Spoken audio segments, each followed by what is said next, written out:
不用害怕，他们不会真的伤害你们，他们只会阻止一切想要靠近这柄剑的人。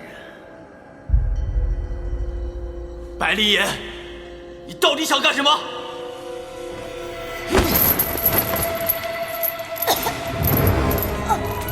居然！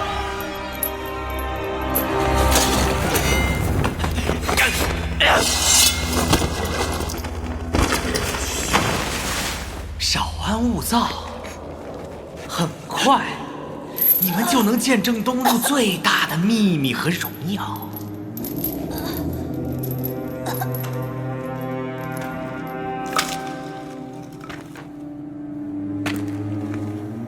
我的父亲曾经是这柄苍云古齿剑的主人。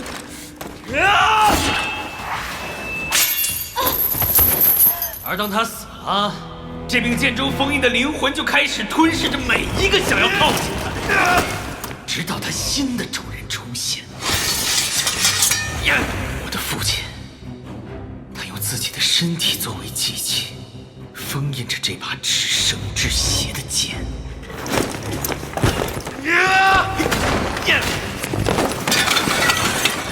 而我将会成为这柄剑新的主人。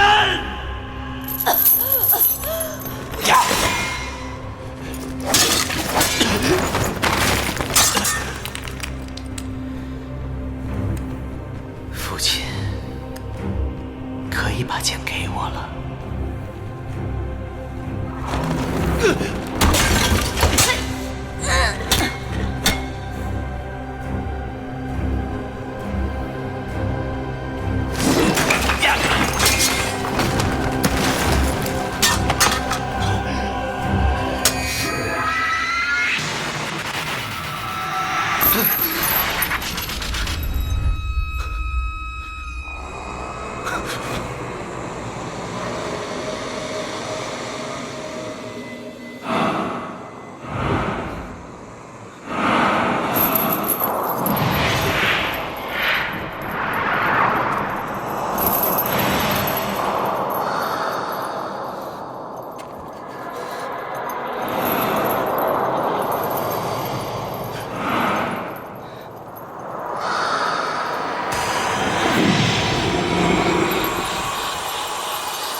那是剑中灵魂的咆哮，每一个新剑主都要经历这一步。但是此刻你有剑的保护，不要害怕，去吧。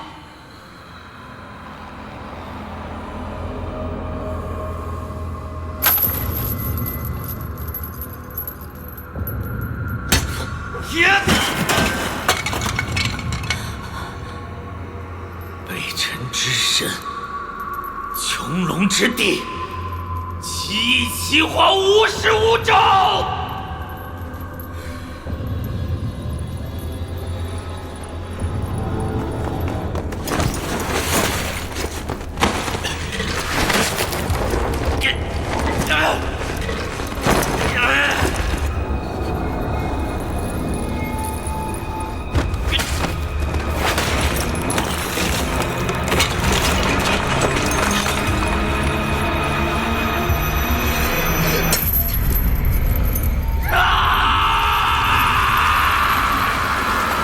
姐，你们没事吧？白灵岩，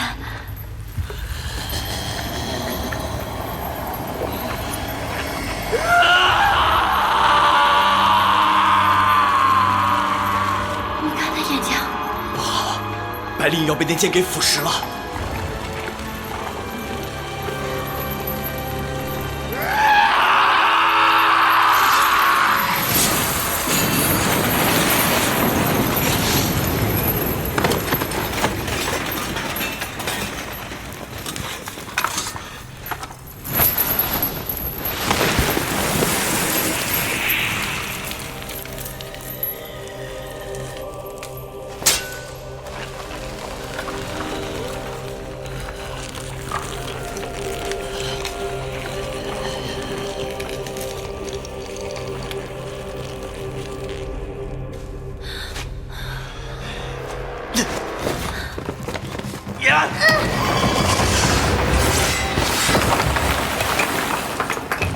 快走！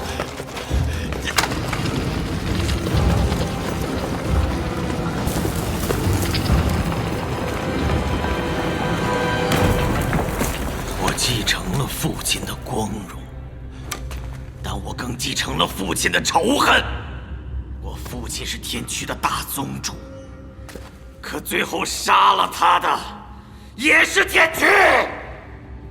你们都有天驱的武器，那你们就是和天驱有关。今天，你们就将成为我复仇路上的第一份祭品。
苏上公，灵儿，放下那柄剑。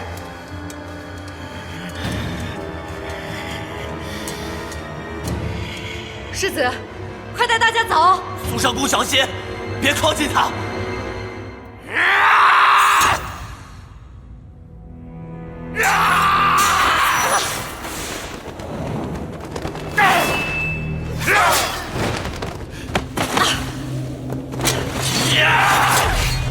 世子，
握住它，它属于你。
父亲，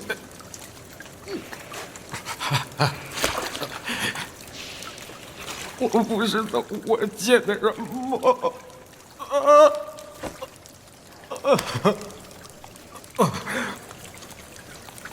你告诉我，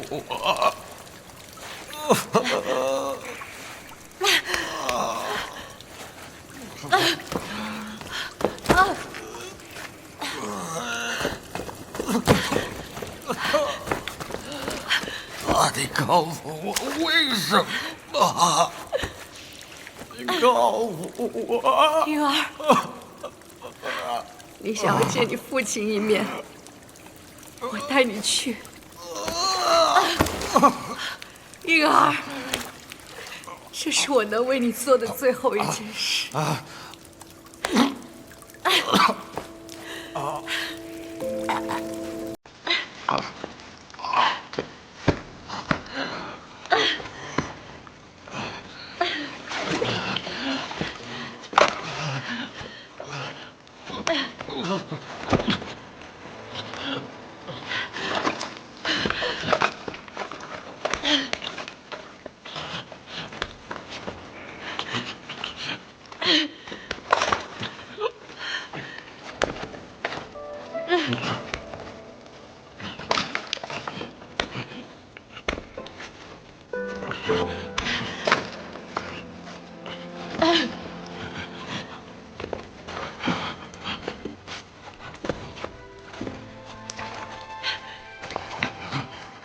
婴儿，婴儿，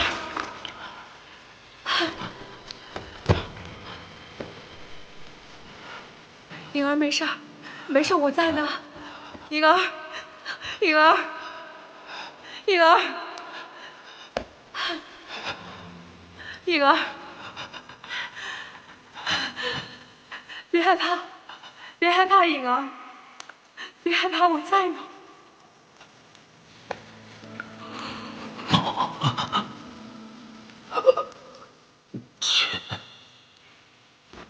婴儿，婴儿，婴儿。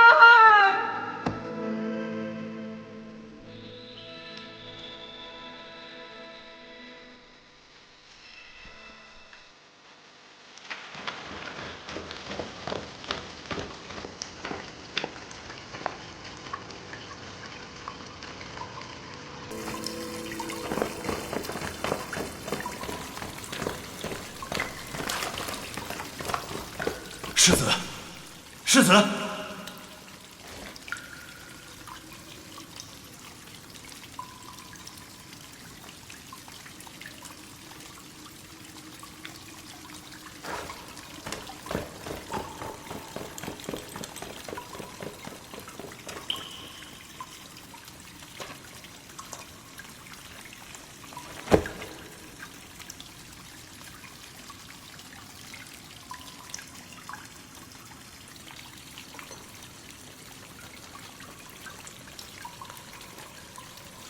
铁甲依然在。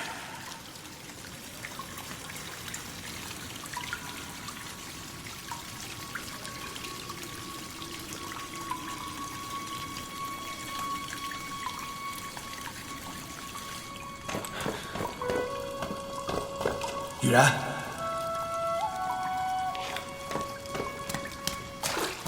吉野，吉野。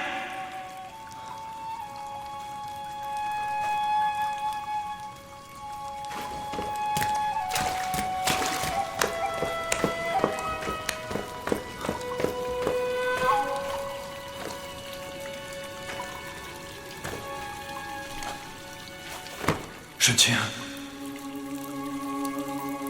沈清，沈清，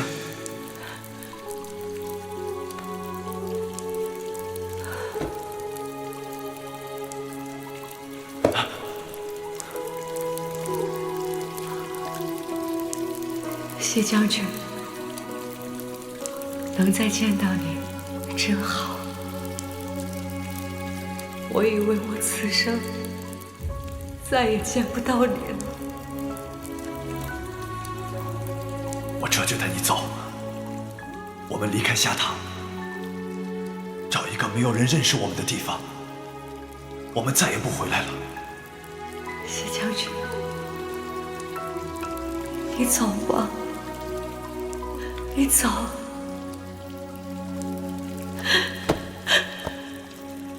我不走，你不走，我也不走。我能陪你10几年，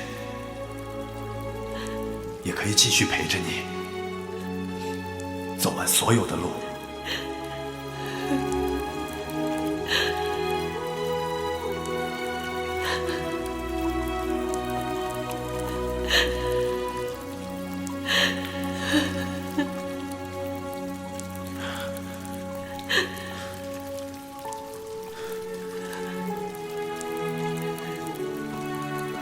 谢将军，我跟你走，我跟你走。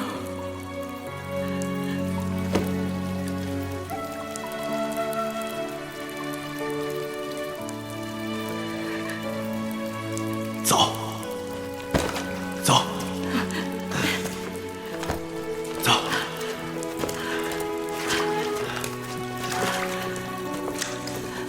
谢将军。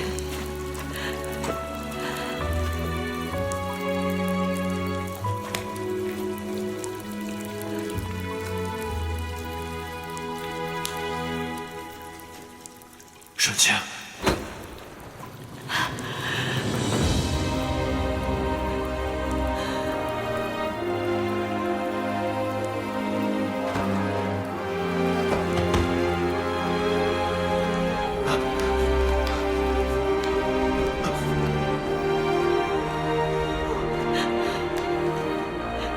谢将军，我心里有过你。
方才我又去查看了一番，祖陵已全然被毁，3个孩子他们性命无虞，我已经差人送他们回宫去了。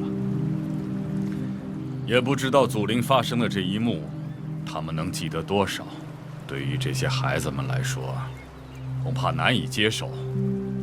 该知道的，早晚都会知道的。啊。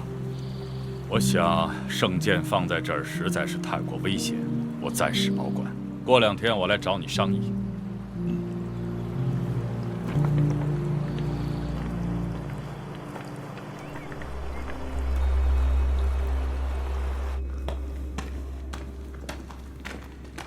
见过国主。情况怎么样？祖陵坍塌，封闭的石门损坏，目前还没有人进去。他们把所有能找到完整的剑都集中在一起了，但似乎没有一把是国主想要的剑。将军事务繁忙，这里就由我来陪着国主吧。是。祖陵的事儿，只能留在祖陵里，明白吗？臣明白。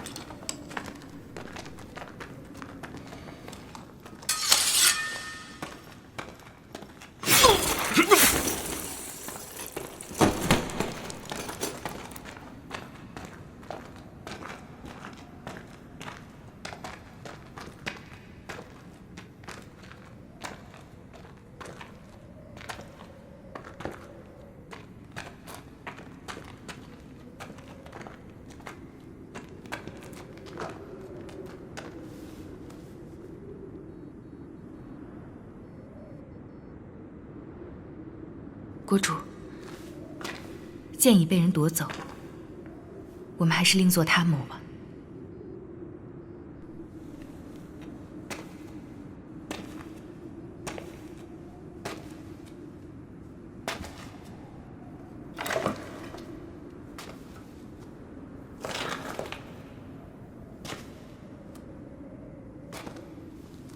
多年以前，我还是个不得志的王子，你还是个复国无望的谋士的时候，我们知道了这把剑的秘密，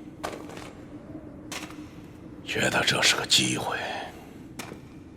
为了得到这把剑，我不惜出卖了幽城集的行踪。现在这剑和天下要离我远去了吗？国主，多少人筹谋天下，用的是一生的时间，我们只是浪费了13年，还有机会。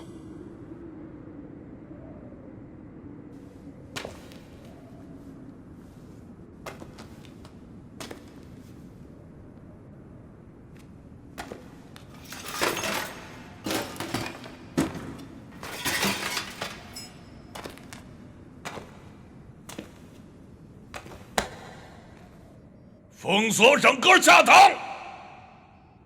绝不能让这把剑离开我的国境。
人死不能复生，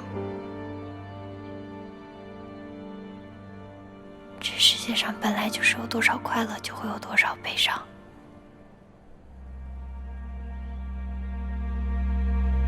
你念着他的好，便足矣了。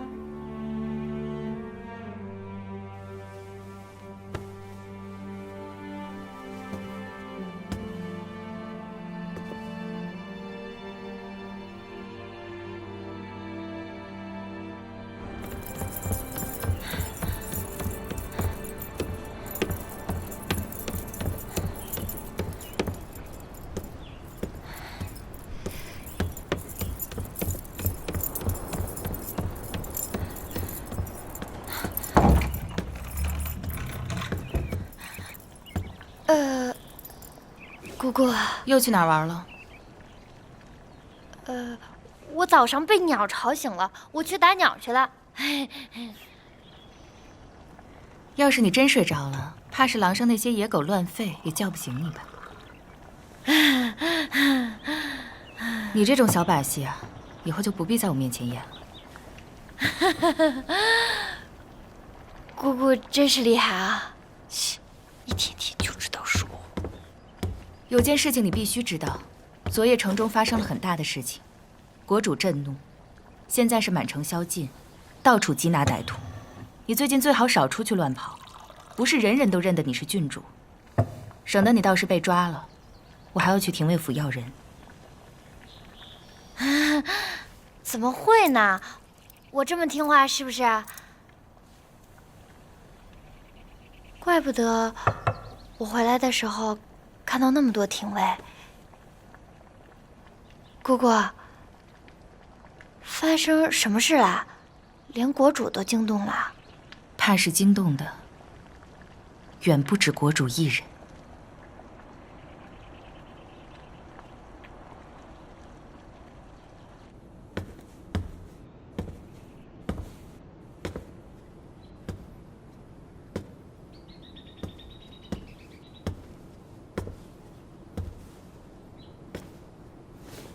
西将军，找我有事？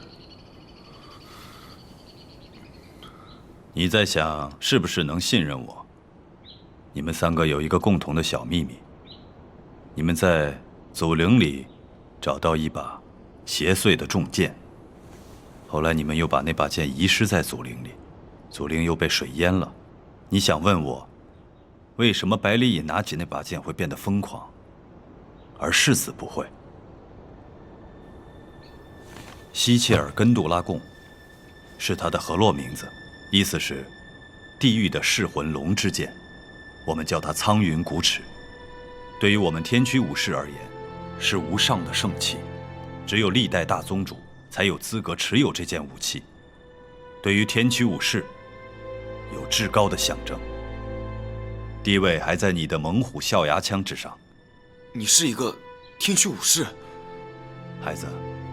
在你心里，天驱武士是不是应该永远提着一杆枪，冲在队伍的最前方？不应该是我这种懒散的人，对吧？我知道你是天驱的后人，你身上还藏有一个天驱的指套。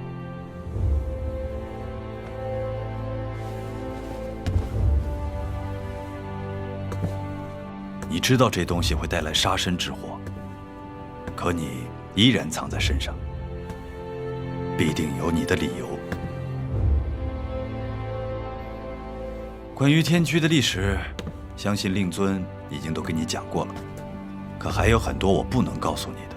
你的父亲曾经背弃了天驱，原本天驱在你一生都不会找你，可自从你进入那个地宫，就又和我们有了联系。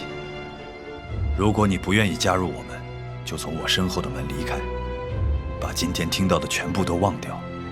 我相信你不会出卖我们，但如果你愿意加入我们，就要背负巨大的责任，一生都很艰难。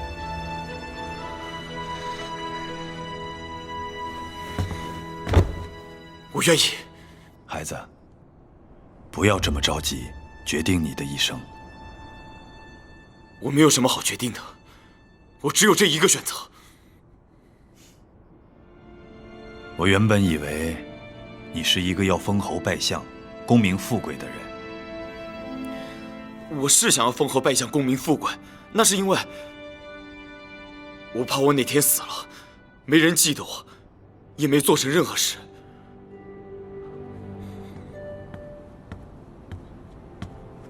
将军，世子到了。起来，带你们去个地方。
我叫易天瞻，最后一个在世的铁皇。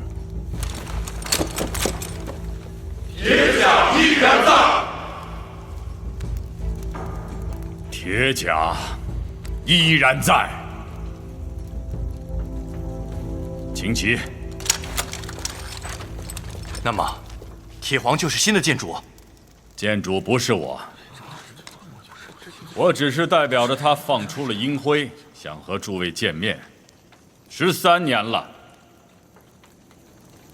如今有人重新成为天驱的大宗主，难道诸位还不想重新站在鹰旗之下吗？13年了，我每个夜晚都要枕着兵器才能入睡，总是担心黑暗中有人向我拔刀。难道铁皇真打算狙击我们，冒着叛逆之名吗？所以，你就失去了勇气，对吗？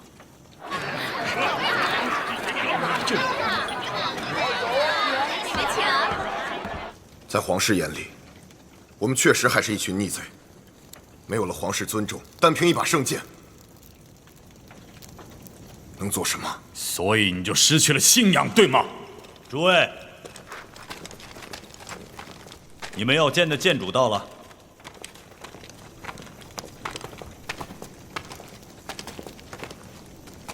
原来拔出圣剑的就是万里宗主西衍，西大将军。西衍惭愧，拔出圣剑的是我身边的这位少年，青阳世子吕归尘。老师，这个少年就是建主？怎么可能？开什么玩笑！天驱怎么能由一个孩子领导？我们从来没有这样的大宗主。诸位，西将军和铁皇大人是我等的楷模，但是宗主之事事关重大。如果真是这个少年拔出的圣剑，那就还请在我辈面前显示一二。是，没错。诸位，剑是我拔出来的。可那确实是个意外，归尘没能力做天驱的大宗主。天驱数百年来就是为了抵御北路人的进攻而战斗，怎么能让一个北路人做我们的大宗主呢？世子可是北路人，世子既然不愿拔剑，我便不勉强。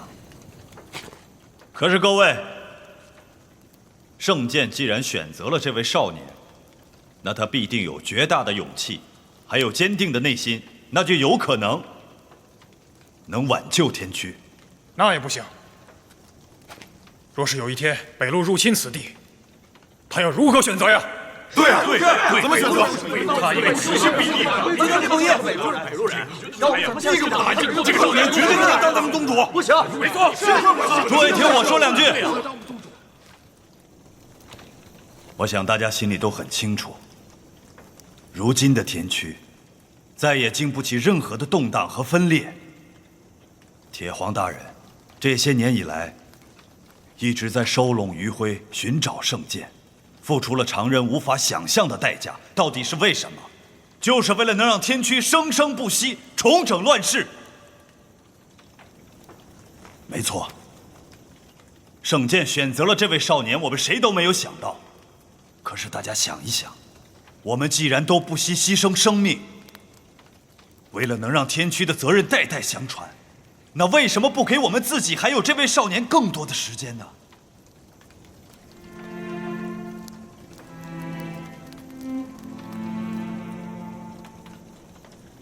你们的祖辈也曾逆风直火，在最绝苦的境地里，义无反顾的拔剑死战。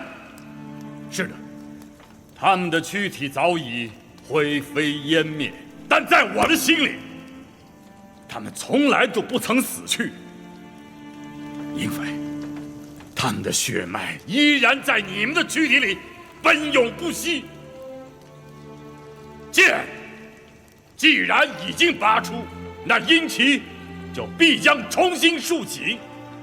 有人说事发突然，那好，我再给诸位3日，此地就将决定天区的未来。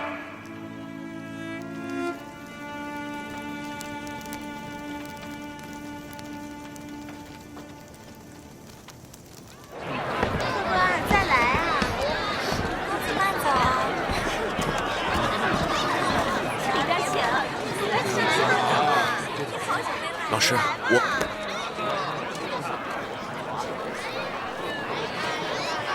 来。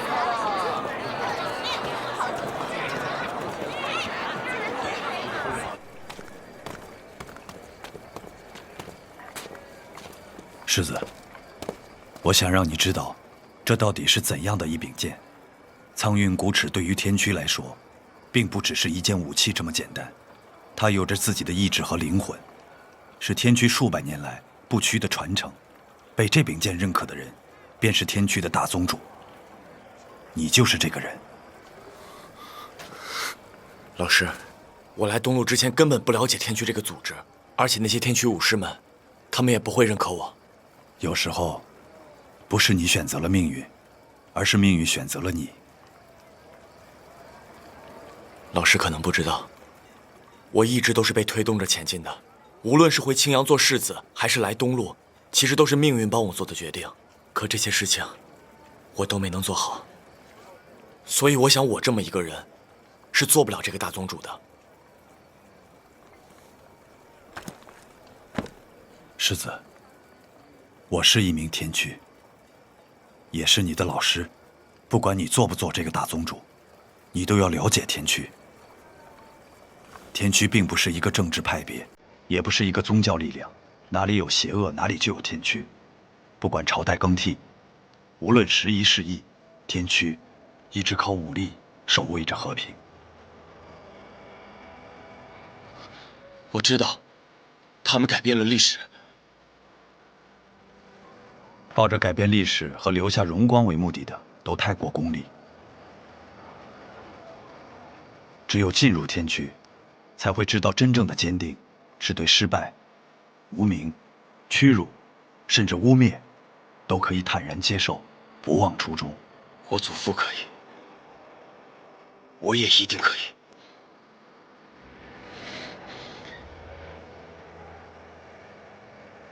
这柄剑，也许根本就不应该存活在世上。它的出现是血凝成的，两侧的剑锋太过锋利，也许会伤到自己。但最强的武器，宁愿握在自己手里，也不能被敌人夺走。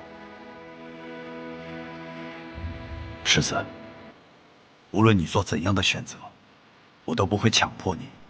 因为加入天驱，就意味着永远告别安逸。是啊，苏老，无论你怎么选择，你都不要恐惧。这个世上没有什么解决不了的事情，就是有，我也一定会帮你一起解决。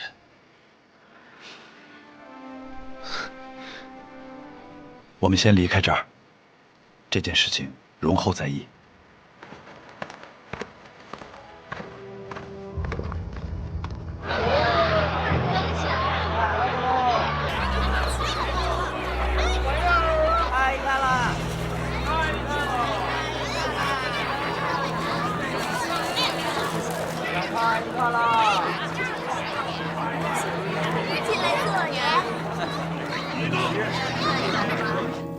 宫外都传说，天驱最后的铁皇要回来了。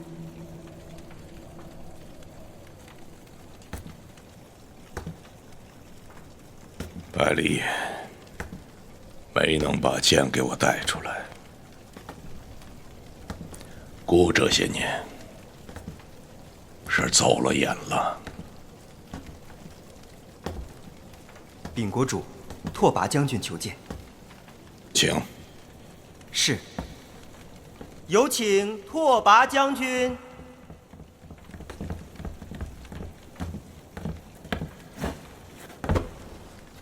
叩见国主。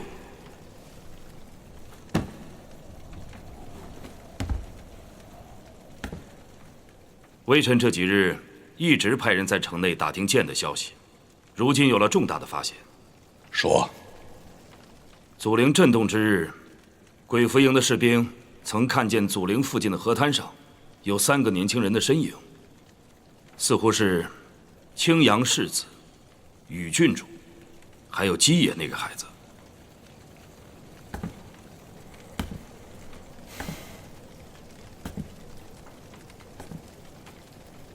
青阳世子是，但具体是何人拔的剑，就无从得知了。士兵见到他们3个人的时候，苍云古齿剑并不在。圣剑是唯一的圣剑，去把剑和他的新主人给我找回来。是。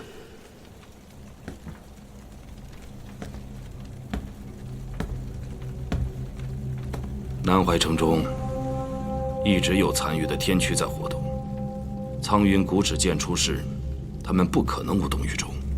是否趁这个机会将他们一网打尽？将军有什么计划？那个叫姬野的孩子，应该能派上用场。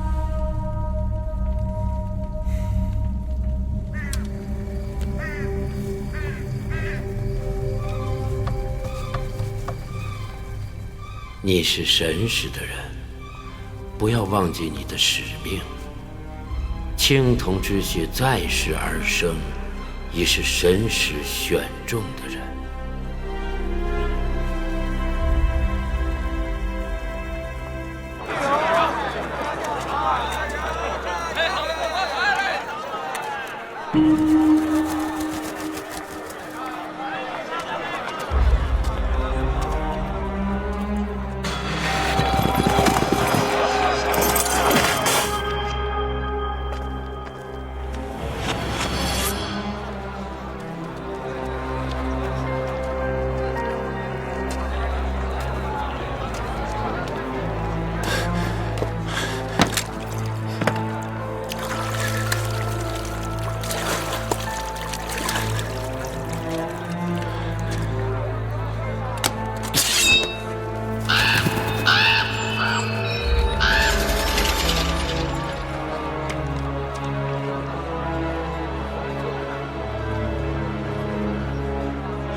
世子在这样的年纪，就成为了天驱武士团的大宗主，真是令人佩服啊！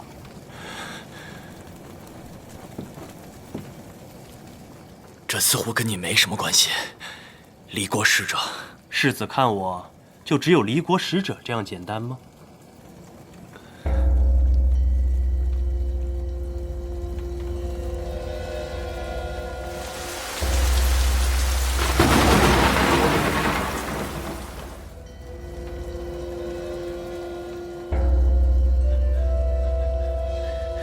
你跟那些赤牙是一样的东西。一样，也不一样。苍云古齿剑居然选择了一位北路人，而非天驱武士作为他的主人，真是令人啧啧称奇呀！世子体虚乏力，喝杯茶，应该会好很多。请。亲姐姐，世子想要摆脱藩篱，但却连一盏茶汤所带来的困扰都无法解脱啊！你对我做了什么？我没有对你做什么，因为世子的一位故人，请我务必照顾世子。你不用跟我假惺惺的，就是你们杀了苏玛，我们注定是敌人。那是个意外。我相信世子的一生中，难道就没有发生过这样的意外吗？龙阁之皇的长女龙阁沁，她是世子在苏玛之外最好的朋友了吧？你们一起长大，情同姐弟。龙阁沁死在青阳部毁灭真言部的战争中，世子现在应该想起来了吧？到底是谁杀了那个女孩？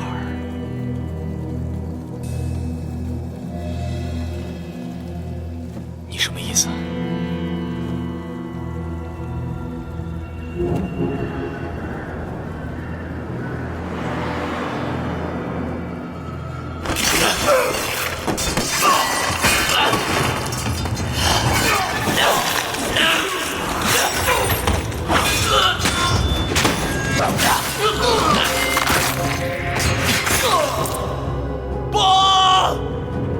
不要！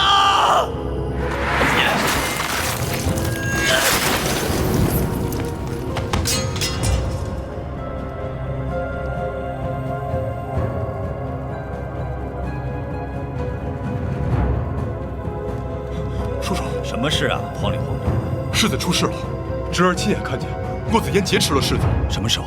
就刚刚在街上。叔叔，这可怎么办？洛子嫣行事诡秘，如果能让你看到，一定是他故意为之。应该就在附近。世子不必为那件事情所困扰，况且你无法控制自己的杀性，也并不是有意而为之。你是想告诉我，说我身体里边住着一个恶鬼，是吧？你们这些蛊惑人心的手段，我是不会信的。你不相信又能怎样？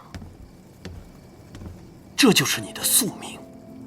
世子也许忘记了，很多年以前你行将至死，是老师救了你，为此他不惜牺牲自己弟子的性命。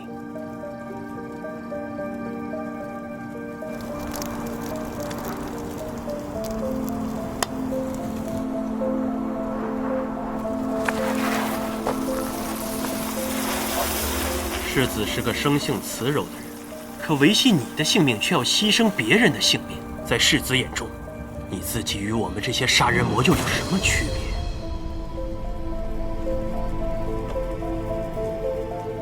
你抓我到这儿来，不就是想得到那把剑吗？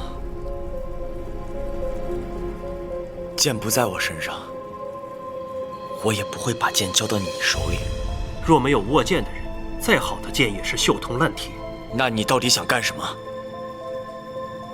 我想要的很简单，想要你知道自己是个什么样的人，然后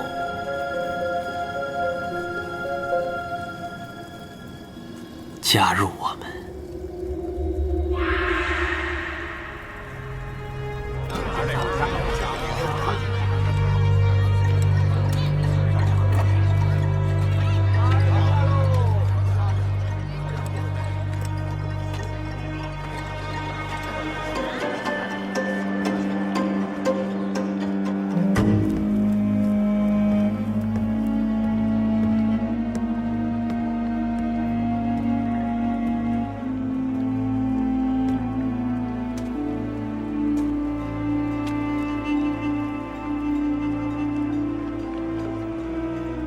西将军，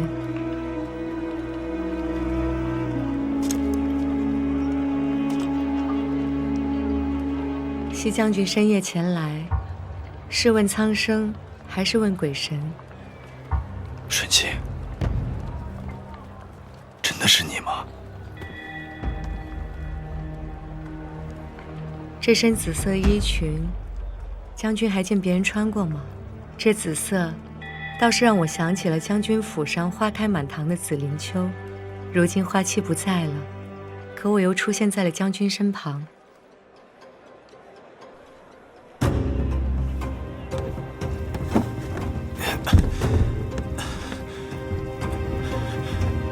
世子，你想好了吗？你本来就属于我们，加入陈月，老师会为你治病。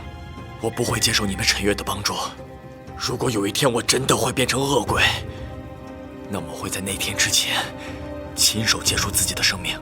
世子真是个固执的人，我低估世子了。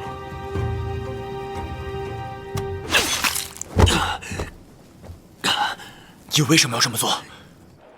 不管你是真的也好，假的也罢，能再见你一面，和你说几句话，我就心满意足。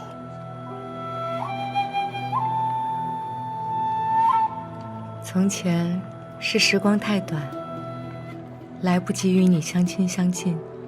如今我心愿已了，我们有很多的时间。你真的已经放下了吗？如果是，在地宫里你还给我的东西，可以再重新接受吗？当然可以。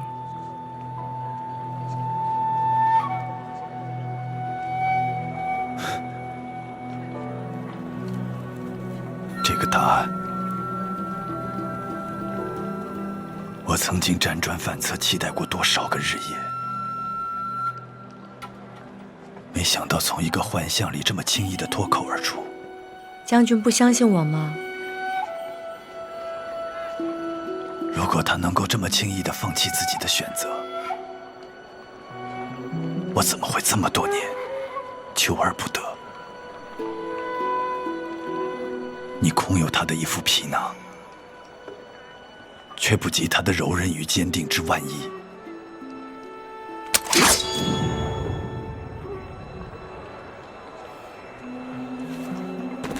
世子觉得天驱是光明的，我们就让世子去光明的那边。世子觉得我是恶人，觉得陈月是黑暗的，那我的命便是世子的了。直到有一天你会知道，黑暗里的人才是真正关心你的人。世子，你生来就与我们是一体的。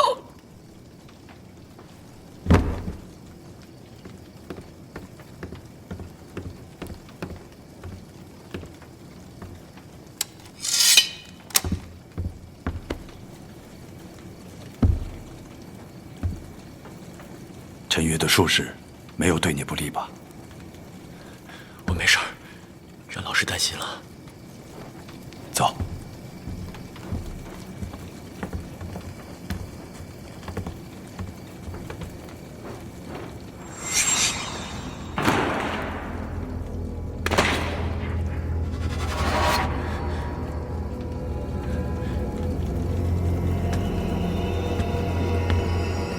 启禀国主，西将军求见。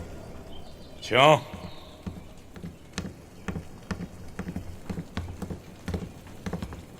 拜见国主。孤听闻骆子嫣劫持了世子，世子现在如何？臣赶到的时候，他已经被骆子嫣所伤，但并无大碍，现在正在归红馆休息。无大碍就好。这个骆子嫣现在何处？已经死了，而且他的身份不只是离国的使者。他身死的时候，赤牙的果身空有一副皮囊。这个骆子嫣为什么要劫持世子？据臣猜测，应该和世子来的时候遇刺一样，是有意要破坏我们跟青阳的结盟。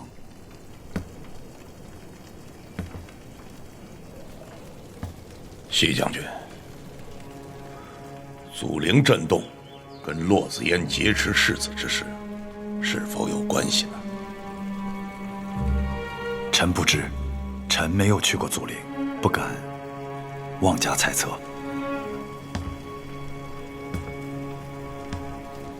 西将军，替我照看好世子，不能再出任何差错。是。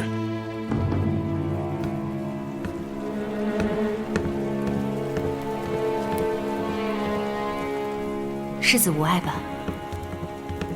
暂时没什么大事儿，只是这个西言好像并未对寡人说出全部的事情。一切看，祖陵震动，圣剑被盗，骆子嫣劫持世子这些事情接连发生，恐怕绝非巧合。若西将军牵连其中，以他的性格，国主也是多问无益。他有胡将之称，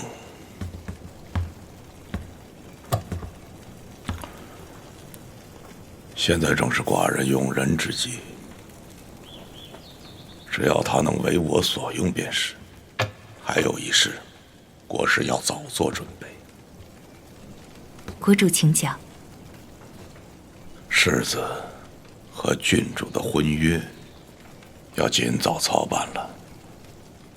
如今是非常时期，是否应该再择佳期？燕儿去了，下堂群狼环伺，寡人需要一个能手握刀剑的人。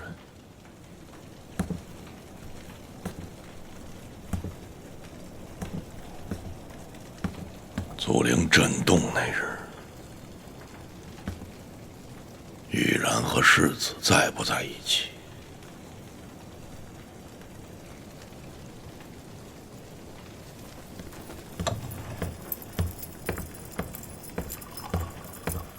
姑姑叫我来，有什么事儿啊？没什么事情就不能叫你来了。最近宫外可不太平，你现在已经是与郡主了，要处处小心才是。郡不郡主的，和我出宫有什么关系啊？我又不会把郡主二字贴在脑门上，出去招摇过市。有逆贼闯入百里家祖陵一事，你可知晓啊？这都闹得满城风雨了，我要是说我不知道，姑姑你信吗？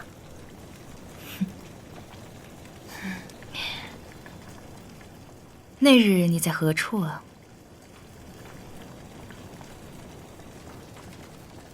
我，这都多久以前的事儿了，我哪还记得啊？我想想啊，我那天去干嘛来着？我想想啊，我那天干嘛去了来着？啊，我想到了，我那天去了紫良街那个小酒馆，我还去了水上市场的那个首饰店。对，我还划船了，我还去撞钟了。那日世子是否和你在一起？我们是好朋友，当然在一起了。那你可真粗心，好朋友失踪了你也不知情啊？阿苏勒失踪了，那你们赶快派人去找啊！他可是青阳世子。若是进了祖陵，还仅仅是青阳世子这么简单吗？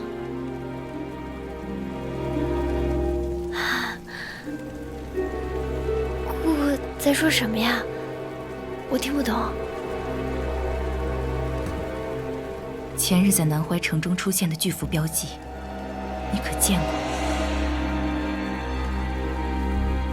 没有啊。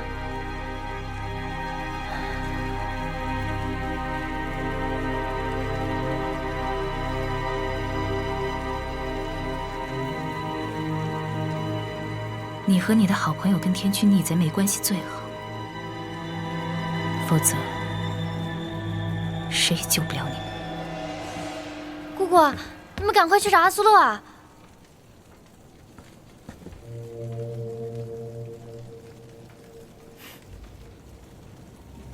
他已回宫了，无碍了。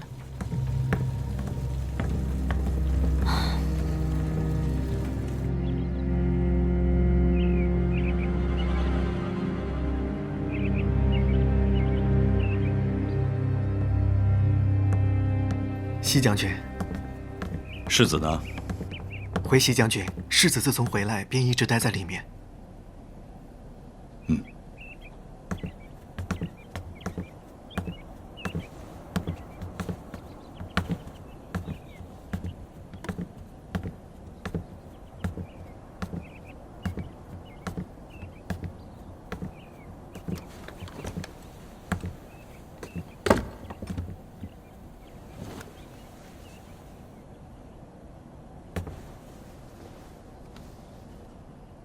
老师，世子似乎心情欠佳。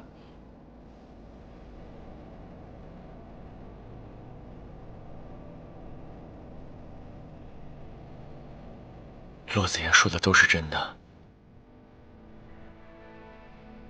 那一切都是我做的。他对世子都说了些什么？他给我看了一个很久以前的真相，是我亲手杀了养大我的姐姐，那是我最亲近的人。世子不要忘了，骆子言是陈月，他只想得到他想要的，这并不一定就是真相。我就看着他死在我眼前，他就那么微笑着看着我，慢慢闭上了眼睛。如果这就是真相呢？世子愿意相信的，就是真相。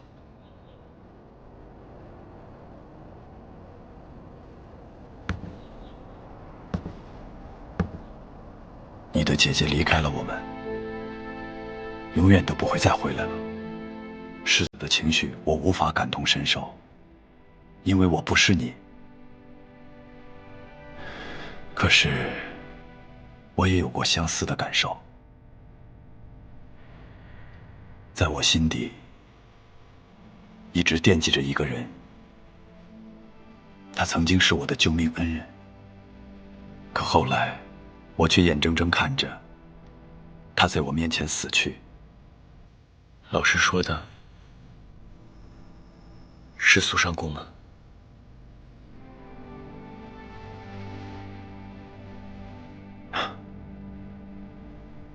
不管是谁，都只能陪我们走一段路，剩下的路不管再难，终归要自己走下去。所以世子，每个人都有过去，可你不能让消极的情绪吞噬你。陈月最邪恶的本事，就是发现你内心的痛苦与恐惧，并且诱导你沉溺其中。我想给世子讲个故事。许久未进食了吧？今日不必行师徒之礼，你一边吃，我一边讲。